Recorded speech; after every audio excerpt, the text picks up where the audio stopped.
Primordial la cuestión sanitaria y también ahora el hastío de la sociedad después de tanto tiempo de cuarentena sin un horizonte muy claro que digamos, propio de la incertidumbre de la pandemia, del dinamismo que propone este virus alrededor del mundo y también una cuestión económica que se viene arrastrando. Vamos a ver cómo tomar las decisiones ahora también teniendo en cuenta la política y cómo se está realizando desde la dirigencia nacional y de cada provincia. Lucas Romero está con nosotros, es politólogo y director de Sinopsis Consultores. Lucas, buenas noches, gracias por atendernos. No, gracias por favor. Buenas noches, Diana. Buenas noches.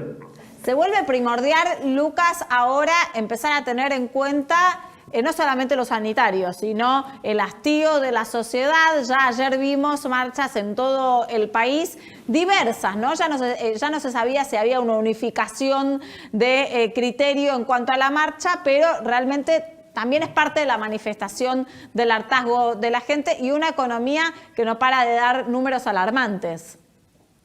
Sí, creo que las manifestaciones de ayer hay que ponerlas en un contexto tan particular que nos ofrece la pandemia, un evento inédito en la historia reciente de la humanidad, y que se vive en un contexto económico muy delicado en Argentina. La Argentina era un paciente de riesgo frente a la pandemia porque tenía una situación económica muy particular, y creo que esa combinación de la situación sanitaria más la situación económica está produciendo cierto malestar social que creo que se vio de manifiesto ayer. Ahora, creo que también las manifestaciones de ayer nos ponen un poco en foco al escenario y nos alejan de un escenario que ciertamente, digamos, era algo ilusorio, ¿no? Pensar que el 60-70% de la población estaba encolumnada, alineada detrás de este gobierno, simpatizando con Alberto Fernández, era producto de una situación muy particular que fue el shock que provocó la pandemia, ¿no? Me parece que estas manifestaciones nos acercan más al escenario que nos había dejado la elección el año pasado, en donde hay una parte importante de la población que no está de acuerdo con el gobierno, que manifiesta su disconformidad, ¿no?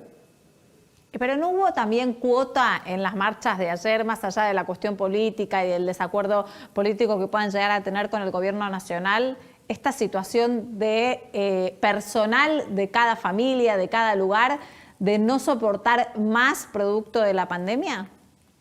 Sí, claramente estamos registrando nosotros cierto agotamiento de la predisposición de la gente a sostener estas medidas. En nuestros estudios de opinión pública todavía seguimos viendo, incluso a pesar del crecimiento de los casos, una mayor predisposición a flexibilizar la cuarentena que a hacerla más rigurosa. Y creo que en ese contexto que describía, de una situación económica delicada y una situación sanitaria que ya lleva un largo tiempo, digamos, de implementación de medidas de confinamiento, hay allí un combo que posiblemente además se vea agravado por algunas circunstancias, algunas novedades que irritan a un sector importante de la población, como puede haber sido la liberación de Lázaro Báez, ¿no? Son todos elementos que quizás contribuyeron a tener una manifestación importante a lo largo y ancho del país, ¿no? Giselle. Sí, Lucas, ¿cómo estás? ¿Y está representado este sector que ayer se manifestó? Digo, representado políticamente, porque se dice que la imagen de los dirigentes, bueno, vos lo viste en tus mediciones de Alberto, de Rodríguez Larreta, crece cuando se muestran moderados. Entonces la pregunta es, ¿quién representa?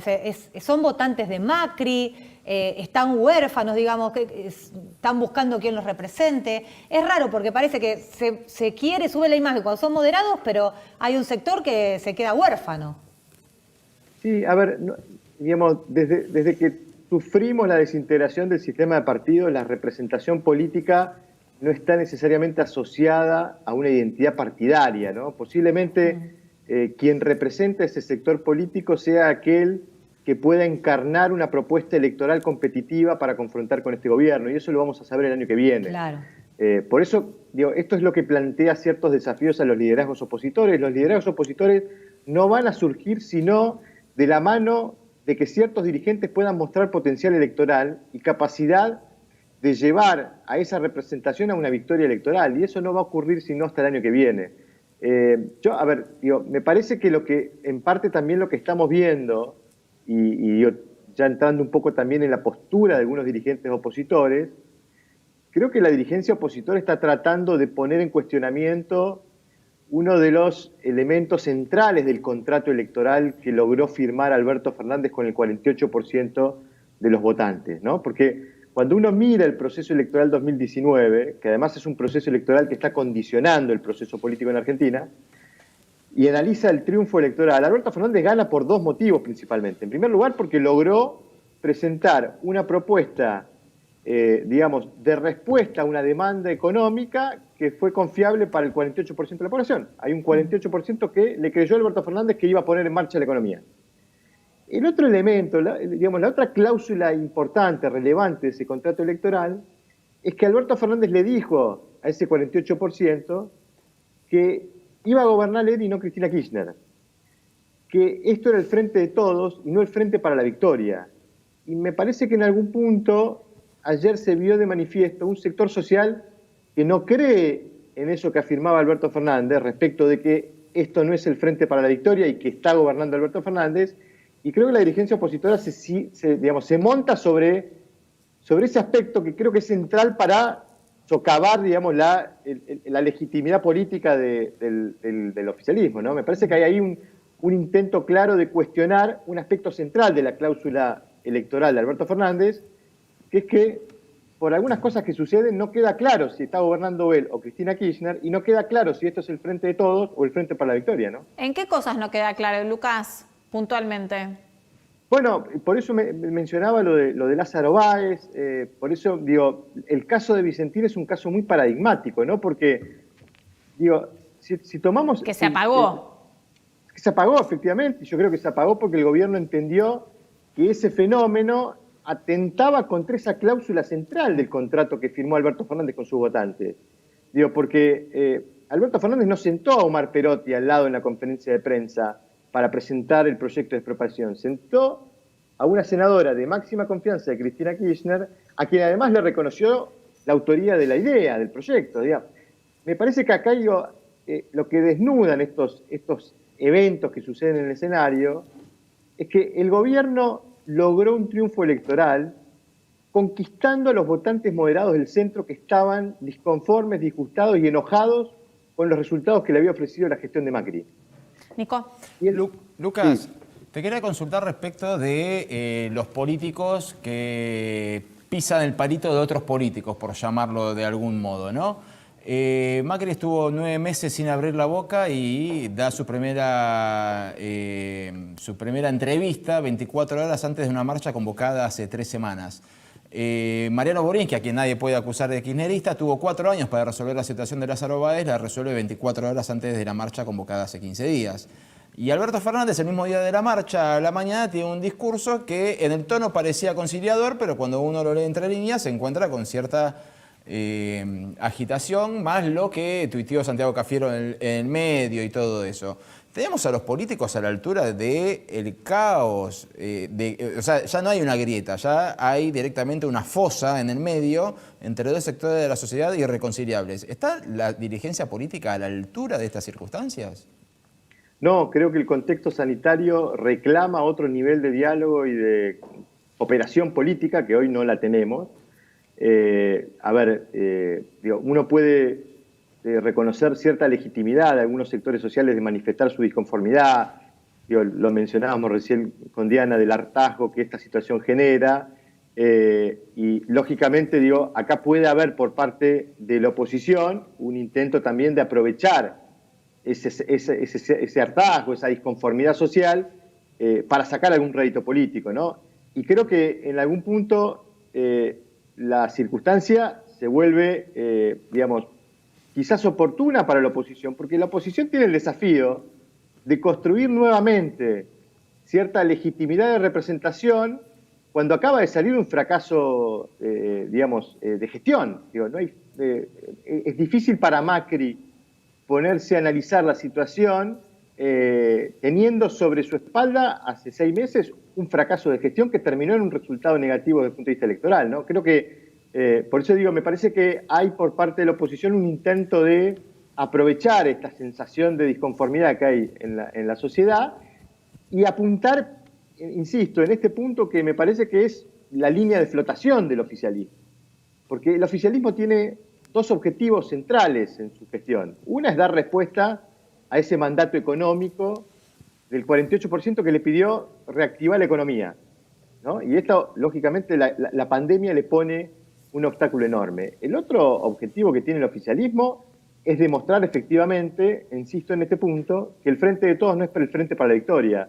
Y ahí es donde me parece que el oficialismo, la oposición trata de aprovechar esas circunstancias que le dejan algunos acontecimientos de la realidad para machacar sobre ese punto, ¿no? El tema es que, bueno, la cuestión de la legitimidad, después de venir de un fracaso de gestión como el que acabamos de atravesar en el último mandato de Mauricio Macri, no da mucho margen, ¿no?, para aprovechar la oportunidad, ¿no?